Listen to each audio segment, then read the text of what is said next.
Hello, you wonderful people. Greetings and welcome back to Loramayan. I'm happy to have you with me on my side again as we explore and make a little show and tell out of this episode and also do some building later on. We're at the Dark Road at the moment, which is how I've called this little corner of my world where I make these more interesting buildings, which would stand for themselves instead of being all connected like I did before. And also the mood that I chose here was a very spooky, sorcery type kind of thing.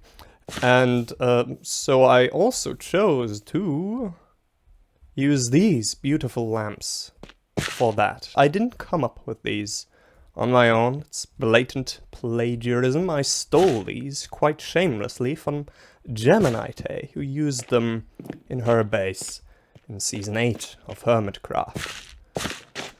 So let's have a look around what changed over here and then see what else we can do today. I mean, it's a nice morning, lots of things that call to me. I feel inspired, definitely, to go ahead and find out. Anyway, this building I've called before a witch's hut, and I feel now that definitely doesn't fit anymore and was never the proper name for it. It's too masculine, it's too pompous, it's full of phallic imagery. Also, it's powerful in a mechanical, technical kind of way. It's a warlock's mansion. Warlock lives here, not the witch. We'll have a witch's hut eventually. This new little thing over here might be called a magical funhouse. Yeah. Just to lighten the mood of the general area, but keep within the story that we're telling.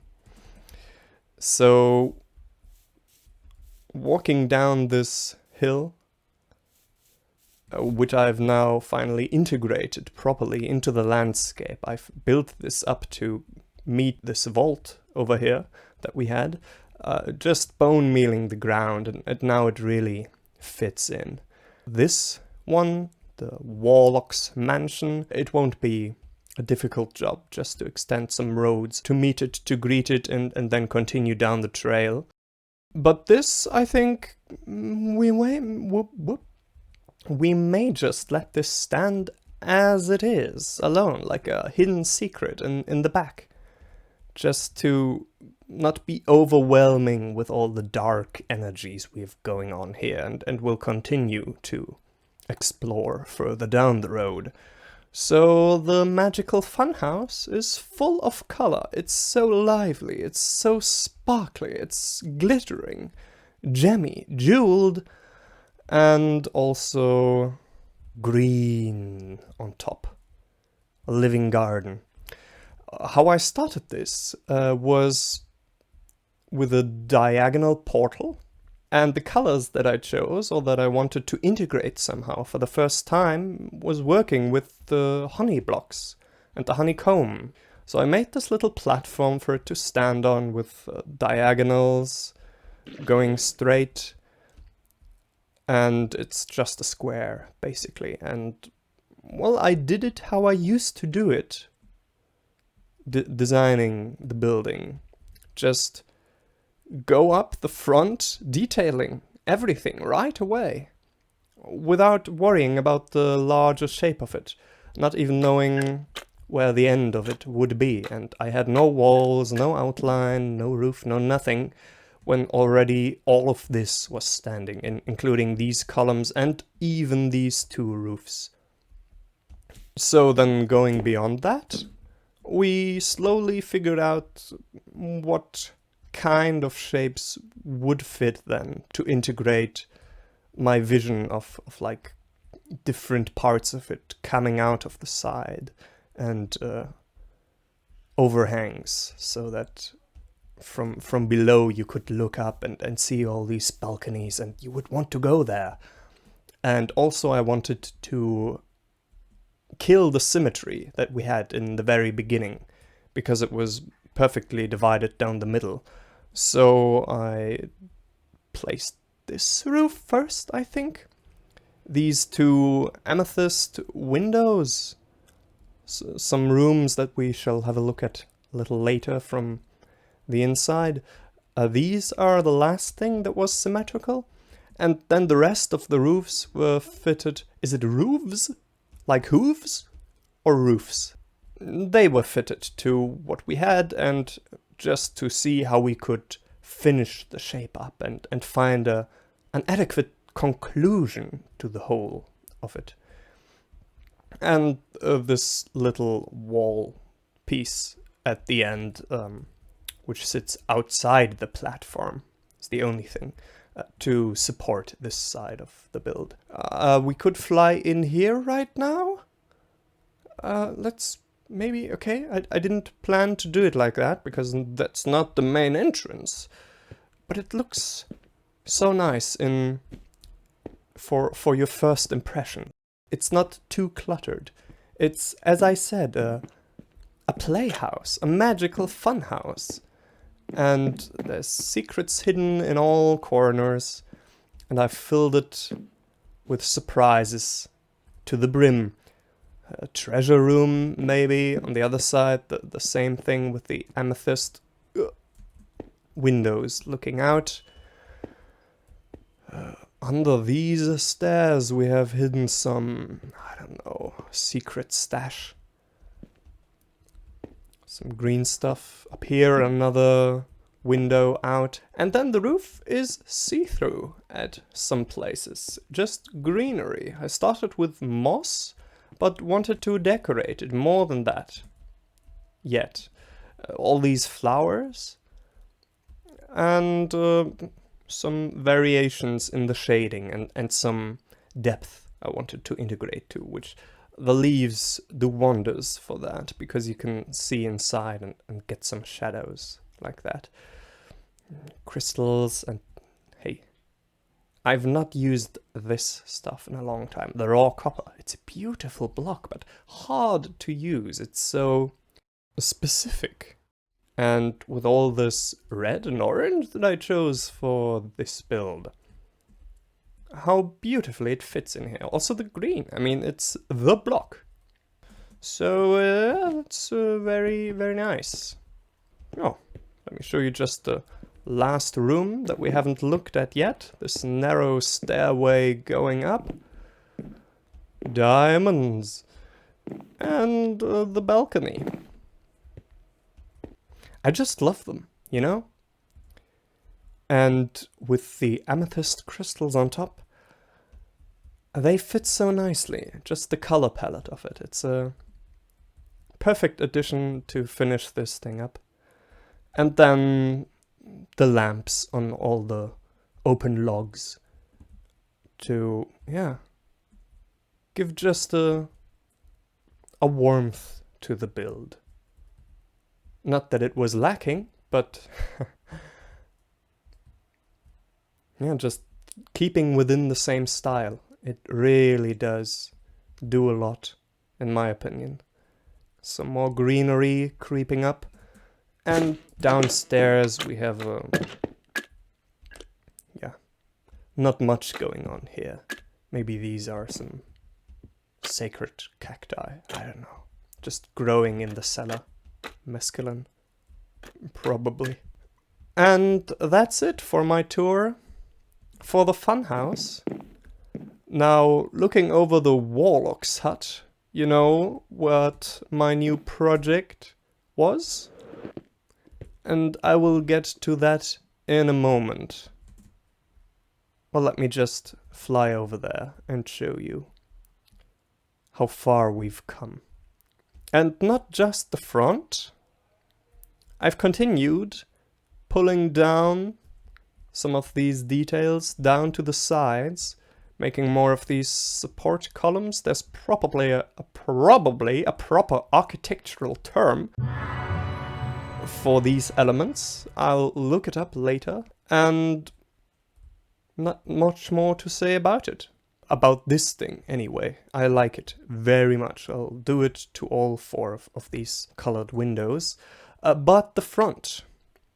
Have a look at this. Okay, so I like how clean and open this bit is. Not so much clutter, detail around. We needed some border that wasn't too boring. And then here in the corner, this shrine, that's what I want to talk about, because I'm not sure if I'm going to keep it like that. Here's the reason why. First of all, here's the reason why I chose to do it that way. I don't want to overshadow these. I'll talk a little more about them later. And then in the front we have these mushrooms going up. And I didn't want another spire over here. So I did this platform, and I like it how it is, except how I've integrated it downwards. It's too random, too cave-like. I like it, usually, that style of building, for all my other buildings. But this one, being a proper cathedral, needs the straight lines, the defined shapes, the masculinity of it, again. The obviousness of it, the cleanness, the perfection. So maybe I'll keep it just as a contrast to that? Or maybe I'll decide that it doesn't fit at all. We'll see. Maybe stuff like this helps to break up the monotony of the diorite and show some clear corners. Like now you know exactly where the corner is. And if I fill this out, then this might yet be how I will choose to leave it. We'll see. I've had one more idea to try out, so that we may decide. Break up more of the diorite monotony. Some carpets. Oops. There. Okay, I like it now. See you in a bit, and we'll talk more about these shadow elements that I've integrated all around. See you in a bit.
interrupting your little building time-lapse to talk to you about an alternative design that I've come up with while copying these flying buttresses over, which gets rid of a lot of the bulk of these upper parts of it. We had originally, like so, I believe, and then even more of these walls, or a little different yet. Looking over there, and then some slabs there. So, what do you think? I might stick with the old, seeing as how we've had this already up there, and it all depends on, so what are we holding up? This is a thin roof, just the ridge line of the spine of the highest point of the roof of the cathedral, other than the dome. And this one does carry lots of all of this bulk. So why shouldn't it be a little bulkier, even if it kind of looks with the stairs and these walls like a raised middle finger toward the outer landscape. Yeah, but I do like it better like that. Oh yeah, smooth quartz stab, stab you, and the normal quartz stairs I had up here.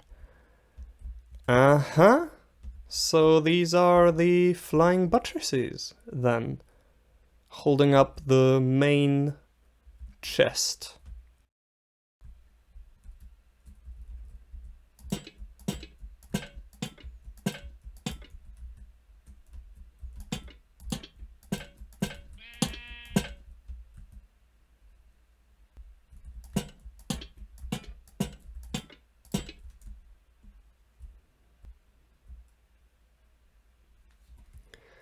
And so, with the windows finished as well,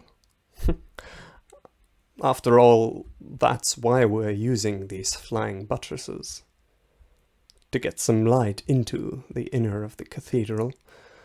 With that finished, then I guess we can soon call this an episode now. We've done quite a lot today, and what is still to be done, that's quite a lot. So the one other thing that I wanted to show you is these two variations that I've thought of for this corner to make it more obvious, more outward presenting, more immediately recognized as a clean shape without being like this mystery. And I think the diamonds are fine for that. I just gotta make sure that this is the only spot where I use them. I don't want them as a color element. We have enough color, so I don't want them to spread all around, please.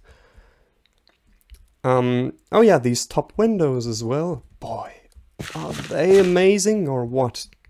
I am super happy. Chuffed to bits. It's a good project. Fun experience, for sure. I'm glad I started this. So, see you in the next episode. And thanks for watching and sticking with me. Bye bye.